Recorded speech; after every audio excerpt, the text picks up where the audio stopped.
Hello there everyone, Spaceman20 here, and today I am playing Mars Colony Challenger. For those of you who saw my last video, this is a re-upload of Mars Colony Challenger Phase 1. My last video was 40 minutes. I'm going to try to reduce that time down to 20 because, let's be honest, time is quite valuable for everyone and who wants to watch a 40-minute Let's Play. So, that being said, I'm going to get into the about the game. Mars Colony Challenger was created by Howard Dorch in 2013, published to the Steam Workshop, Steam Store in 2014. So the game is several years old now, but it's pretty fun if you're into Mars Colony simulators.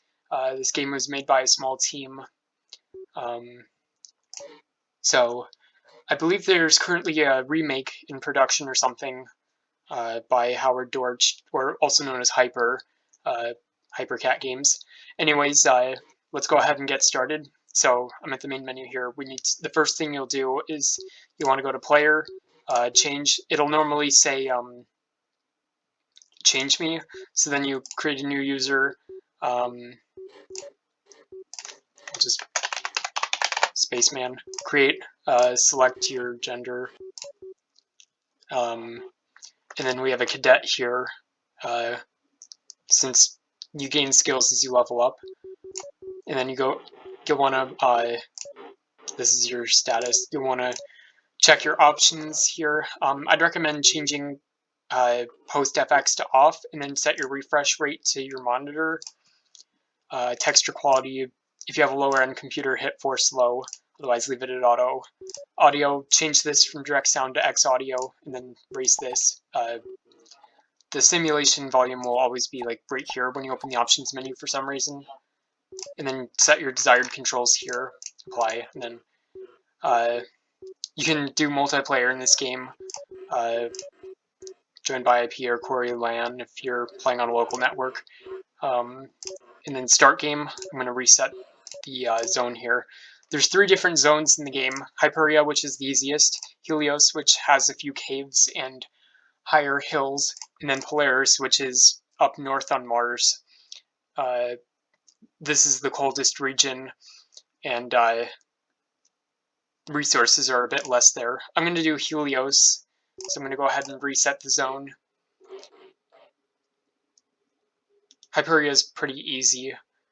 Helios, I'm just going to do that one because the majority of the time when I played, I did Hyperia. Hyperia is the default option. So Mars Colony Challenger is a first/third person game where you take on the role of an astronaut and set up the first permanent settlement on Mars. So we're just waiting for the zone to reset real quick.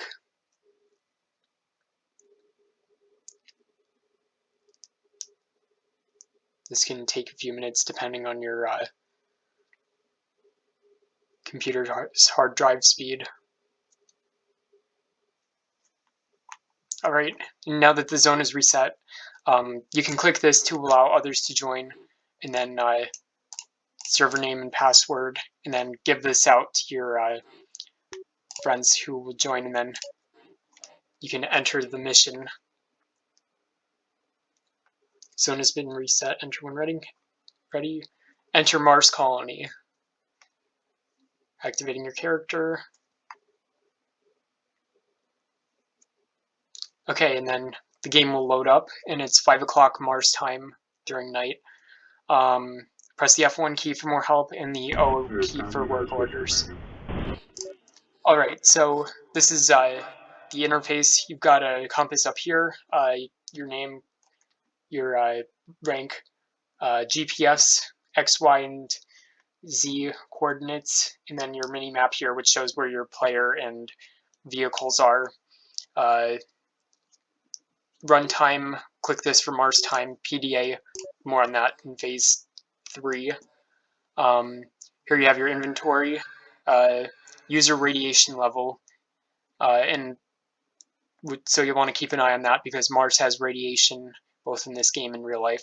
Down here you have player food level, water level, health, and stamina. So because you carry a heavy spacesuit, you want to keep an eye on your stamina. Here you have external pressure, radiation, and temperature. Interior oxygen, EVA power, which runs your heaters, and then temperature, you'll want to adjust this, set it above 0, and then you have power and a light, which we'll use since it's night. Alright, so you'll notice here by hitting O we have a set of objectives to complete. Our first objective that we'll do is activate RSG-1, which is our main power generator that's located around the back of this base. Oh, that's one of Mars's moons right there. I think that's Phobos, since it's the closest one. Anyways, we need to get this base power, so we're going to pick up our first object, our linear generator here. Here's my astronaut here wearing his spacesuit. Oh, you may have noticed that the lights went a bit dark. That usually happens when the sun starts coming up. Alright, so here we have a radioisotope Stirling generator. Our first objective is to install our equipment. So it says parts missing or not working. We're going to go ahead and install our linear generator here. So this is the install. If a wrench pops up here, you press adjust. If nuts and bolts pops up here, you want to press redo. So we should be getting one of those two any second now. They happen less frequently as your astronaut levels up.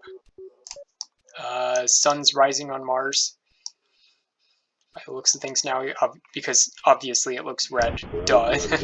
I mean, Mars is called the red planet for a reason because of the iron and oxide in the Mars soil. I turn the suit light off to conserve power. Alright, so here we have a radioactive heater unit which contains radioactive particles. We're going to put this into the RSG, which stands for radioisotope Stirling generator. I did a bit of research on what an RSG was before I started the Let's Play, and it turns out that the radioisotope Stirling generator is a... Oh, this is where you need to hit redo. Adjust. Little mini game. The radioisotope Stirling generator is a power machine that uses the ambient Martian atmosphere and the heat on one side and the ambient Martian air on the other, and it drives a Stirling generator inside. When you're running this equipment, you should not run it over 70%, otherwise it can result in damage. So now we have our base powered up, and you can see the Martian landscape. So now that we have power, I'm going to proceed with the next step. You can see that Activate RSG-1 is on. Our next step is to get water into this base. We have a set of water pumps here that we can take. So we're going to go ahead and get this set up. Balancing pressure and airlock, please wait. Currently there's actually no air pressure in this base because we don't have the air scrubber running yet. So I'm going to open both sides of the airlock.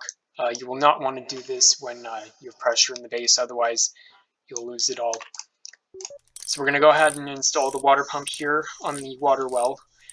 Sitting below this base is a deposit of ice which our water pump will heat up and then start sucking through, which will then go to the separator. More on that later. Redo that since the bolts popped up. Alright, power on the pump, and then we don't want to run this over 70%. So we're going to set this to 70. if anything breaks down, you can fix it, hopefully, at the mechanical desk here. Here's our oxygen tank, and then CO2 scrubber, air scrubber. Currently, we can't run that because it's not running. Here's your batteries. You'll notice that they're charging and draining because we're running the water pump, and they're charging because we have the RSG running now. So I'm going to go ahead and continue bringing the equipment into the base. Our next step is to bring in another water pump. Pick up.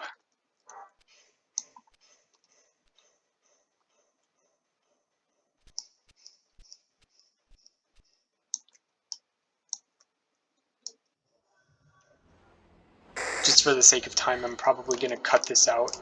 Alright, so now we install the pump just like the last one. Green line.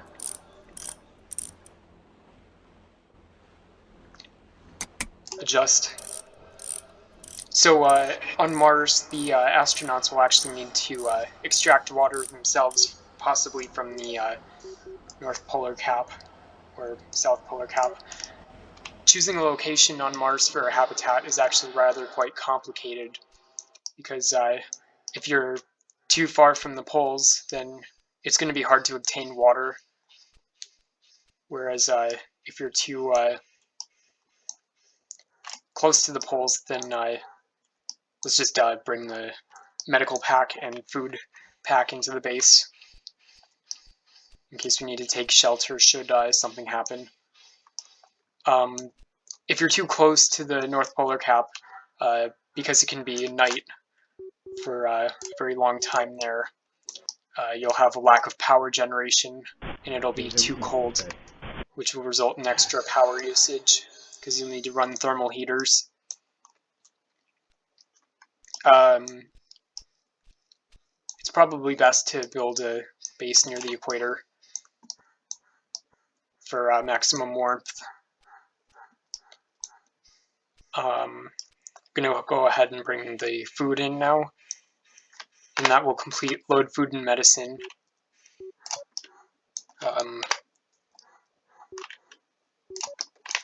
Fridge, throw the MREs in. We'll have additional food later as the different phases go by. This game consists of 7 phases. We're currently on phase 1. Each phase expands the base. I'm just going to mount the radio gear and battery into the rover since we'll need to take that out later. Let's go ahead and throw in a toolkit just in case we need to make any repairs to the rover. Pick up a battery unit and throw that in.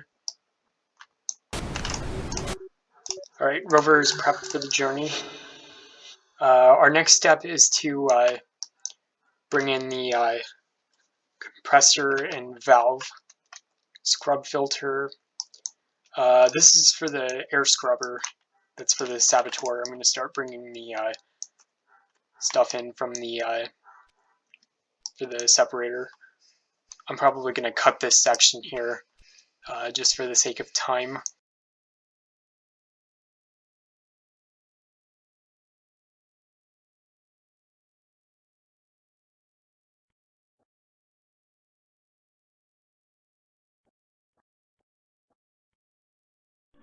Che eseguire dice.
Polaris. Polaris, you have to go.